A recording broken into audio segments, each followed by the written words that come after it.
Welcome back to the Stormcrow Show. I'm Brady. And I'm Josh. And today we are going to be bringing you some thoughts that we had on Spider-Man Homecoming.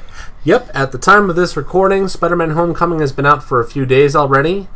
And so, having seen it, we thought we'd give you some of our thoughts in terms of what we liked and what we didn't like about it. Also, some other interesting points that came up. That said, this will probably involve some spoilers. So, you've been warned, and please, I don't want to see comments saying that you spoiled something for us when you've been warned. So, you have been warned. Anyways, Brady, what would you like about this movie? What caught your eye? To use another term for another episode. Yes. I really like Tom Holland as Peter Parker. Mm-hmm. And especially an additional character they added to this movie, Ned, and how Peter Parker and Ned interact with each other. I really like the chemistry going between those two characters. There's a lot of just goofiness about them that's just super fun to watch. And I just really enjoyed those two characters. So the highlight of the movie for me would be seeing those two characters interact and just do stupid things and act like best chums. All right. No, I agree. I mean, I think Peter Parker, or I should say, Tom Holland's portrayal of Spider-Man Peter Parker is really good. I mean, it's really a what you would expect out of that character. He nailed that, and I like the chemistry.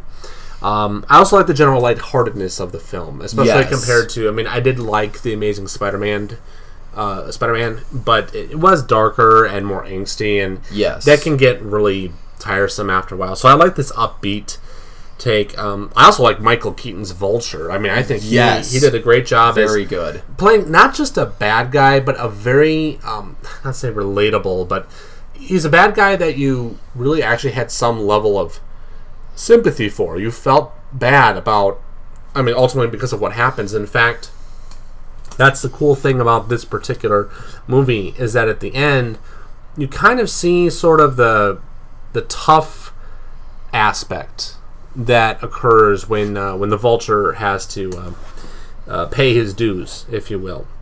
So you kind of feel bad about. Definitely. Feel bad about. Compared to other movies of the Avengers, should I say, universe that would have existed. And there was one other thing I was going to mention. Let me check my notes.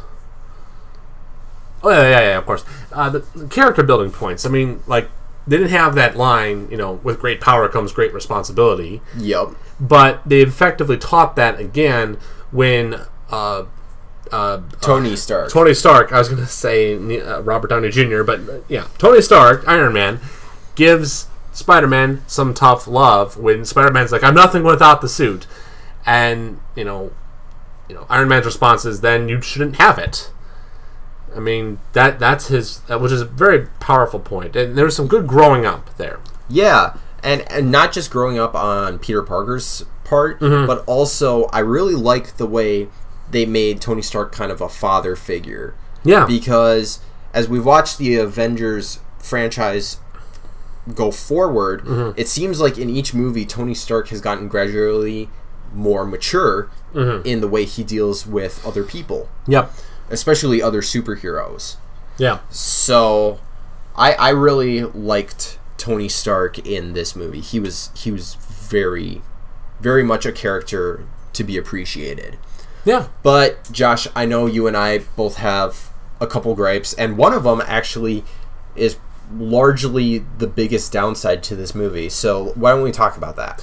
Yeah, and we want you to understand that we're not trying to be, overreacting here, but it is something worth noting, and that the off-color humor and / profanity is really just, it's one thing.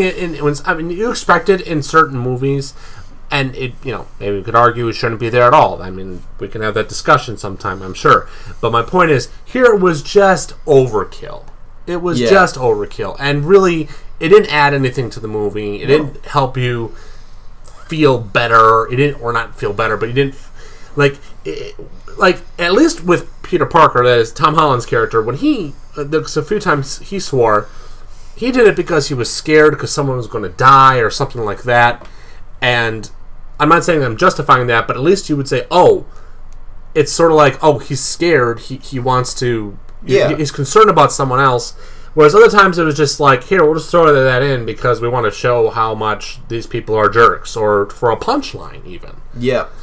And, like, especially, there were a couple times Ned spouted off a couple words, and it was just like, it didn't really fit his, geekiness or his nerdiness. Yeah. I mean, it really didn't fit. It felt very discordant.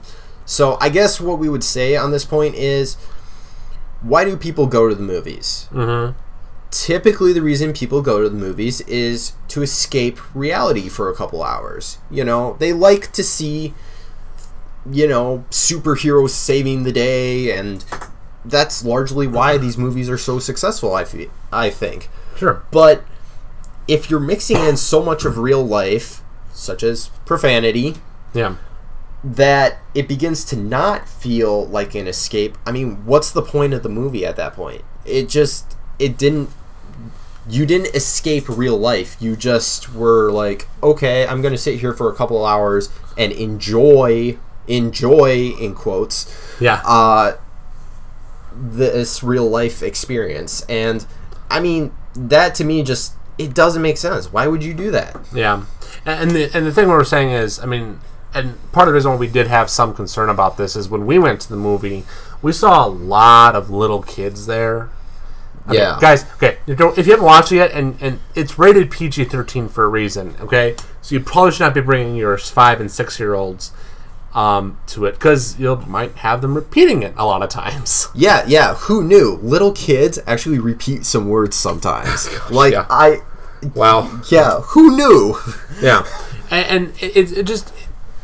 It just wasn't. It didn't add anything to the movie either, is what I was trying to say earlier. So, but again, we don't want to overemphasize that, but it is definitely a big hit against it. I think because it's not just it's there, but that it's really just overtly done and very just ridiculous in some ways. Aside from that, though, this movie really gave a lot of Easter eggs that we did want to touch on. Yeah. And, sorry, before I forget, one thing I kind of did like, to some extent, was I appreciate Aunt May. Yeah? Yeah. I mean, she was obviously portrayed her as younger, and there were sometimes inappropriate jokes kind of related to that. But the point is, she herself was a very good character. She really did care about her nephew. In sometimes a somewhat quirky, but still kind of nice way, and you can tell that she still means a lot to Peter Parker. So she was they did a pretty good job with Aunt May. Yeah. There, but sorry. On to the Easter eggs. So the first one I think we want to mention real quick. First of all, we mentioned the Vulture, but there was actually several other supervillains from the Rogue the Spider-Man Rogue Gallery that were there. Yeah. Let's see. The Shocker. Yeah. Tinkerer. Yeah. Scorpion. Yeah. And just to clarify, these supervillains, they weren't necessarily supervillains. The Shocker was, but none of the other ones actually got very much screen time. So it's almost, I would say it's almost guaranteed we're going to see Spider-Man in a future movie meeting up with these same characters again. Only they're going to be more ready for Spider-Man. Yeah, and to clarify, Scorpion, that was Matt Gargan. That was the criminal, spoilers, that you see on the, not the freighter. What's it called? Ferry. The ferry. I was going to say freighter, but it's like that's got people on it. It's not a freighter. You don't freight people. You transport them. Now you tell me. Yeah, I know. There was that, but then he shows up at the end screen and meets up with Vulture when they're both in prison. The point is, I was trying to figure out, this has got to be someone for the Rogue Gallery. Oh, it's the Scorpion, Matt Gargan. The other one, we covered all the bad guys, right? Yeah. Okay. Yeah. Okay. The other one that was worth mentioning, I think, is the fact that you have the gal who's named Michelle. She's kind of the sourpuss in some ways, as they might describe her. Not really. She really wasn't antisocial. Antisocial. She's like, well, she's kind of like Blake from Ruby in some ways. Yes, very much so. Yes, which for those who aren't familiar with Ruby will find that statement to be completely unhelpful. But she was like, I'm around, but I don't want to be around. But I want to be around. whatever. And I'm proud of the fact that I don't have friends. Yeah, that's what it is. But she calls herself Michelle. You don't find out her name until the end of the movie, I believe. But then she goes, my friends call me MJ. Now, here's the thing. That's what Mary Jane was often referred to both in the comics, but also in the Tobey Maguire Spider-Man movies. Yep. Which raises an interesting question. Is this supposed to be the same, or the actual MJ that we're supposed to be familiar and did with? they just update her name, or what's going on here? Yeah, so an interesting addition there. I think we're running close on time, but any other final thoughts? I think it's fair to say we like the movie, but I think we would also say it's also fair to say that it's not their best. Not their best, no. One thing that I did think was really, really funny, and I don't know if this was a plot hole or maybe I'm just not understanding how this works. Sure, right. But again, this might be kind of a spoiler, so whatever. People have already been warned. More than once. More than once. Yeah. You got to give us credit for that. So apparently Ned is carrying this explosive Chitauri weapon in his pocket, and he goes to the Washington Monument, and it explodes, stranding them in an elevator very high up. Spider-Man has to swoop in and save the day, yada, yada, yada. Simple heroics, right? Well, my only thing is that if this was an explosive that he was carrying in his pocket, how did he not, die and, everybody else around him die in the elevator? There should have been nothing left of that elevator when you think about it.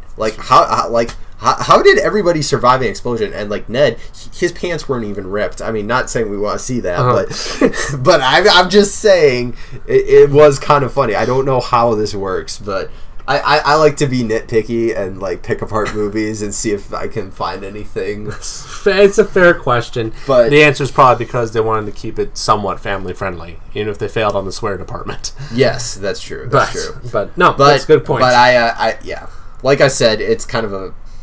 I love picking apart movies. It's fun. It's fun making fun of movies. Well, so just as I'm going to wrap up here now. So quick, couple things. First, next week I think our plan is that we will be doing the next level in Ruby Grim Eclipse as a Let's Play. Yep. And then a couple weeks from now, I think there's something coming out from Magic the Gathering that we'll be discussing. Yeah, we'll have to take a look at and see what's coming up and what is the most relevant. But of course, please leave your suggestions in the comments below, because we love reading suggestions on stuff we should do. Yep. So that's very helpful. Also, if you could share and like this video, that also helps us out a and subscribe. ton. Yeah, and tell your friends to, share, subscribe, you guys are YouTubers. You know what you're doing. You know the rigmarole. Yeah. Yeah. So, well, with that, my name is Josh. And I'm Brady. And this has been the Stormcrow Show. Have a wonderful week.